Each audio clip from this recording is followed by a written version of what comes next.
So while this loads, I'll just kind of go over. So lender NMLS, Giving Trees NMLS is this, should already be updated accordingly. To search our MLO, or loan officers NMLS, we can just go to NMLS, Consumer Access, go here, and then we'll just put in the loan officer. So in this case, Brian, we're going to search, check this box, and then complete this. Okay, so it's here. This should be the Brian's NMLS. So it's already updated correctly. Again, our company, this is already updated as well. For whatever reason, this was not there. That's how we would find it. We would just copy and paste that onto here. Okay. Our closing agent is our escrow company. It's already inputted. For their license number, sometimes it's on their settlement statement. Sometimes, I don't see it on here. Sometimes it's on their emails, on their signature line.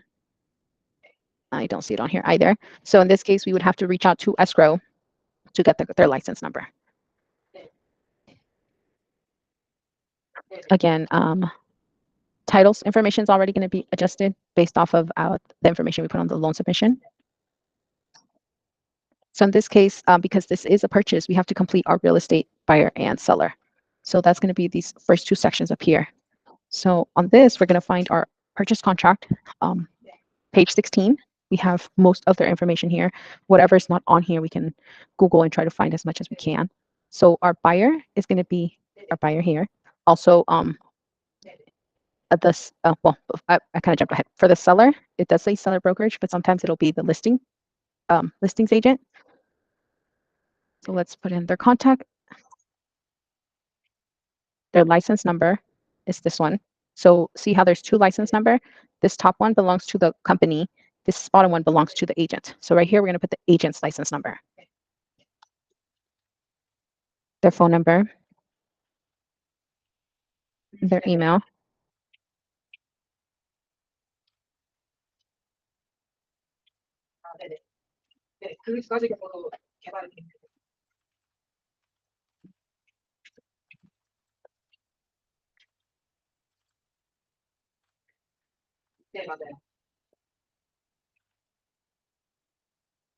And then their address.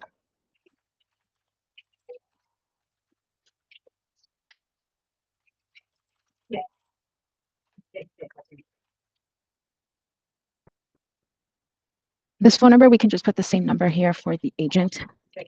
And then you can leave the fax number blank, or you can Google. It's up to you. Now we're going to do the same thing for the seller.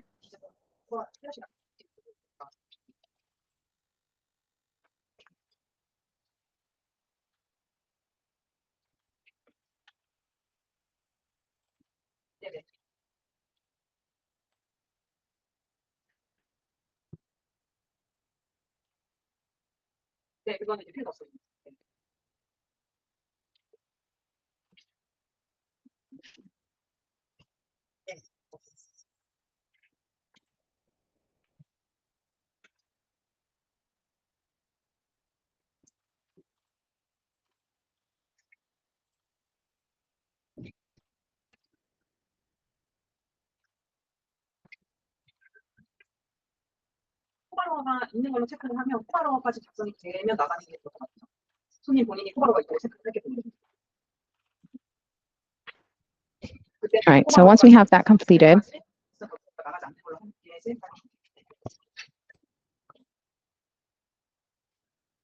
now we're going to, good thing I'm following up this link because I had already forgotten.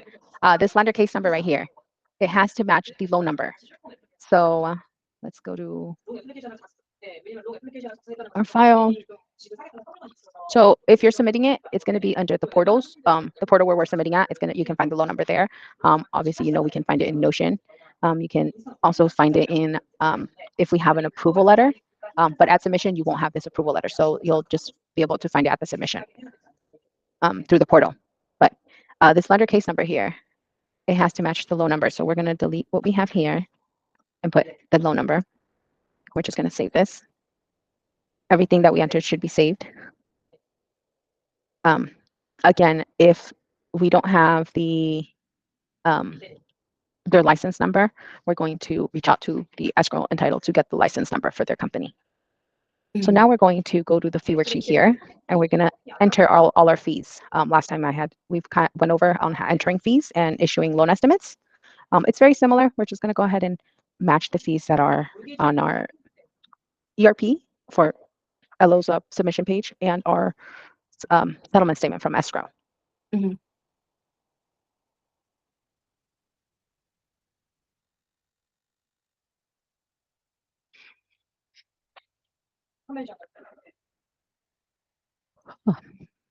네, 매물 타입에서는 제가 알기로 론 그 타입 밖에 없이 360 매월로 나눠서 계산하는 걸로 디폴트를 하면 돼요. 론 타입.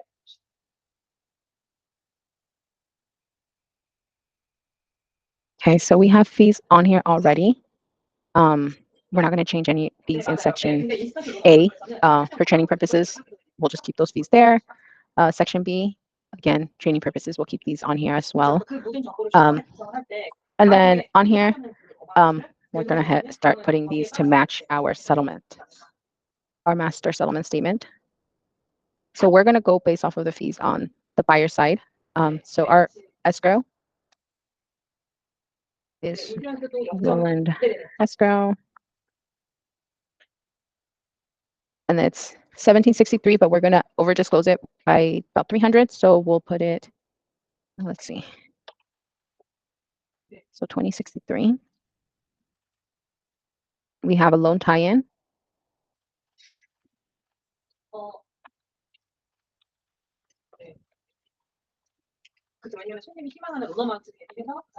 We have a document preparation fee of 100.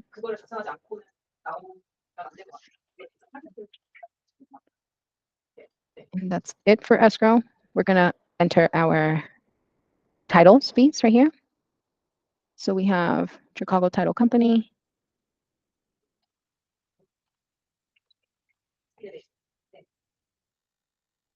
So this is 1,017 plus 3, so it'd be 1,317.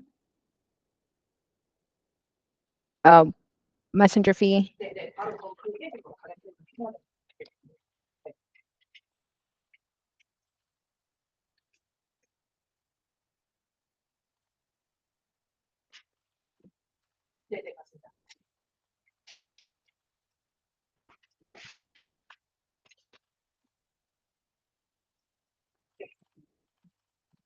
So sometimes there's multiple messenger or wire fees for escrow and title. We do separate them.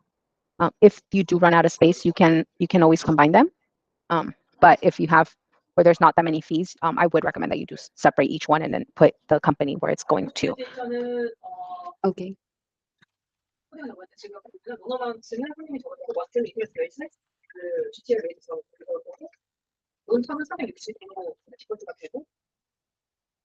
그렇게 되면은 계산은 자동으로 돼요. 어떤가요? Okay, so we're going to skip over these recording fees and then just put this last one right here, this recording service. 네, PDF로 나오면 된다고 했었어요. 원틀이 얼마, 이열이 얼마, 두 개를 얘기하셨거든요. 네.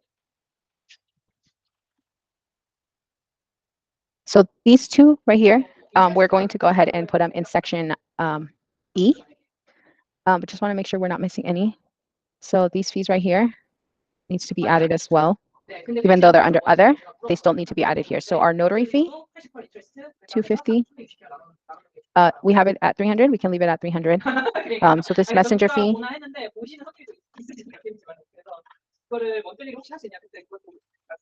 This one is most likely for escrow. So this is the one I was mentioning that there's sometimes it's duplicate. We have another wire fee here. Also for escrow. 125.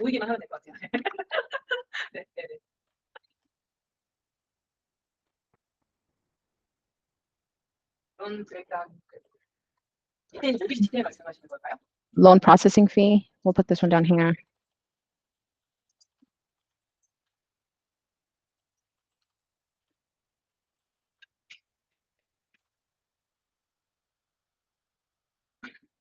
Okay, so we're missing this HOA dues, 죄송합니다. this proration one. We're going to go ahead and skip over those and put them into our other. So now we're going to move forward. Section E. So that's these two that we had skipped over earlier, the miscellaneous recording and SB2. So this one says 220. We're just going to disclose this at 220 for the mortgage and the deed at 220 as well. And then these SB2 recordings, we can just put it here.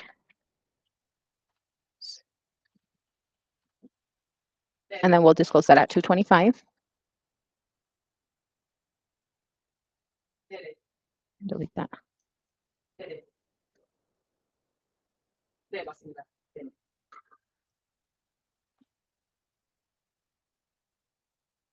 네. 네네, 알겠습니다. Going to skip over our prepaids. As I had mentioned previously, we're going to just put 15. This is going to change as we get closer to closing the file. But for training purposes and initial disclosures, we're just going to put 15. Insurance for purchase only. In this case, we're doing a purchase, 12 months, we're collecting it. The insurance that this file got is a very cheap one, so it's going to be this much because 56.58 times 12 gives us this.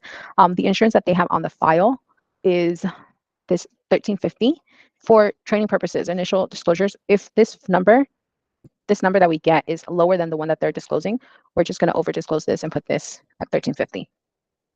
Does that make sense? Yes. Scroll over. Section G, we're going to put the escrows. So again, because this is FHA, we are impounding. This is already automatically calculated. For 3 months, we're collecting this much. And for insurance, we're collecting 6 months. Again, for the impounds for taxes, we can look at our impound schedule. If we're closing this month of September, we should be collecting 9 months. So this should be 9. And see how this changes. Again, make sure that these last 2 boxes are checked off so that it shows that it is being impounded. Okay.